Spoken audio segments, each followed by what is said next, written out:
So although for the most part we don't start purposefully using our fingers to manipulate the bow stroke until we, get a little more advanced, definitely not a beginner thing to do, it is important to have flexible fingers right from the beginning. Because it sure is easy when you're first starting to just put sort of a vice grip on your bow and squeeze living daylights out of it and be completely locked up. And that is something we most certainly want to avoid.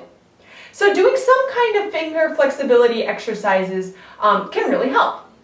Now, there are a million different ones, and I'm not even going to think of a few of them here, but just a few ideas for you. These are what I refer to as spider push-ups. I'm sure other people have other names for them.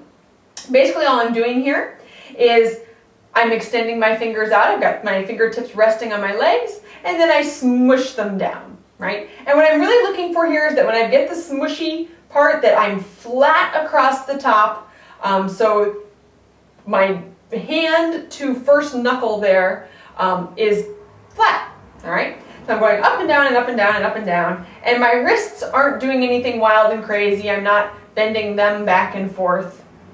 It's just merely a finger movement, and my thumb is back there too, also doing this same up and down flexible movement. Okay, so that would be maybe step one. Then you can try this same kind of movement just in the air, which is a little harder.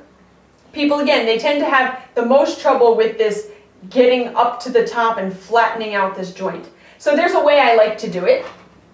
Since I'm a little gruesome, I like to imagine, this is a penny, that there's a little man sitting on the cliff here, and he plummets to his death. All right? So just to get that movement in there, this flexibility in the base joint of the hand, and the thumb is also back there flexing the same way. And you could do this with both hands, because what serves for flexible fingers in the bow also can eventually get you some really nice vibrato over on the other side. So anyway, we've done them on our legs, we've done them in the air. Then we might try them with either a pencil in our hand. Definitely makes it a little more complicated. And you don't want to be rolling around the pencil on the back. That's the risky thing that people get into. All right? Either with a pencil or with your bow in your hand. Now, how I would do this is I would loop my fingers towards the end, or actually I could just hold on to the thing. Got my best bow hold, and I'm going to do this same lift. My thumb is participating in it. My fingers, when I get up to the top, pretty much flat across there, and then they elongate. All right, so like short fingers, long fingers, short fingers, long fingers. All right, so this kind of thing can be very helpful just to get you started. Then you could also do, for example, I'm going to put my bow vertical, and now just using my fingers, I'm imagining that I'm drawing little circles on the ceiling with the tip of my bow.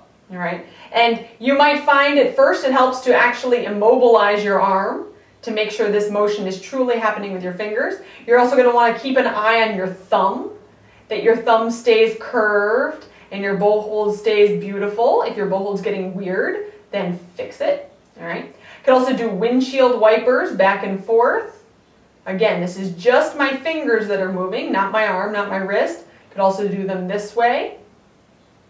And this, many people might find more comfortable if you rest your arm down on your leg, so your bow's now kind of upside down, and you can do that same motion back and forth on your leg, up and down or back and forth. Just your fingers moving, the arm is staying pretty stationary there. All right, then, now this starts to get into less finger flexibility and moving towards the world of collé. And what collé means is just a bow stroke that you do with your fingers, all by itself. So, maybe you're not ready to go here yet, but if you are, you could try something along the lines of playing Mississippi Hot Dog using only your fingers. And this is not going to sound pretty because really we don't play it this way in the end. Okay, but what I'm doing is I'm resting my arm right against the side of my cello to make sure my arm doesn't move, and I'm just going to play it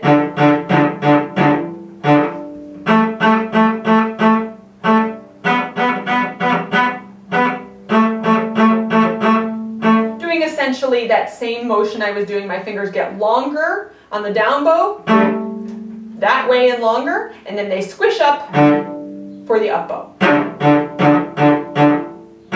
Okay? And again, you would never really play it this way. This is just for developing this type of motion in your hand and this kind of control over it. You could also try another version of this, and this is definitely not relaxing anymore. This is getting into the strengthening of your fingers and control. Try that same little tune, maybe just twinkle version, playing theme, with up bow, little bow circles, using only your fingers. So again, when I grab the string, I've got long fingers, and then I'm going to play it by scooping them up into my hand. And I would never really play it that way. This is just an exercise for developing these muscles. Okay, and now if you're new to this, you might find that that exhausts your hand pretty quickly, and when you get to that point, stop doing it, right? You can build up a little bit each day. Definitely be careful not to hurt yourself.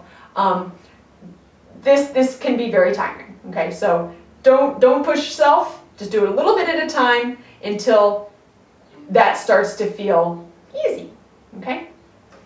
And I think that's all I need to say. There's many ways you go. Oh, one more, my favorite, okay? And this is for finger flexibility and suppleness, and is very appropriate for a beginner.